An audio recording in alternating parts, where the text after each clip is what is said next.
Something about Israel that makes people uncomfortable, and it is not what they say it is.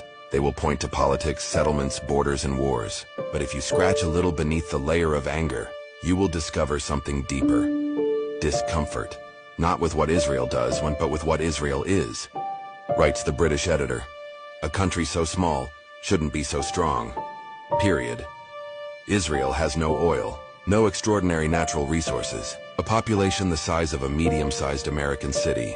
It is surrounded by enemies, hated by the United Nations, attacked by terrorism, condemned by celebrities, boycotted, vilified, attacked, and yet it thrives like there's no tomorrow. In the military, in medicine, in security, in technology, in agriculture, in intelligence, in morality, and in an uncapturable willpower. They turn a desert into a blooming field.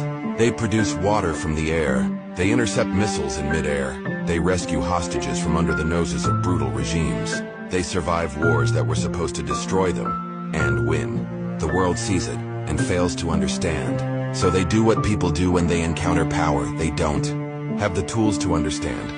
They assume it's a fraud, that it's thanks to American aid, that it's thanks to a foreign lobby, that it's because of oppression, that it's thanks to theft, that it's some dark conspiracy that gave the Jews such power, that it's blackmail, because God forbid that it's something else. God forbid that it's real. God forbid that they deserve it. Or worse, that it's fate. The Jewish people were supposed to disappear a long, long time ago. This is how the history of persecuted, enslaved, and hated minorities is supposed to end. But the Jews did not disappear. They returned home. They rebuilt their country. They revived their language. And they brought their dead back to life, with memory, identity, and power. This is not normal. This is not political. This is biblical. There is no secret code that explains how a people returns to their land after 2,000 years. There is no rational path from poison gas to global influence. And there is no historical precedent for someone surviving the Babylonians, the Romans, the Crusaders, the Inquisition, the pogroms, and the Holocaust. And still coming to work on a Sunday in Tel Aviv. Israel is irrational. There is a war, and the Israelis are doing everything to return to it. Israel is not rational, unless you believe in something beyond simple arithmetic. And that's what's driving the world crazy.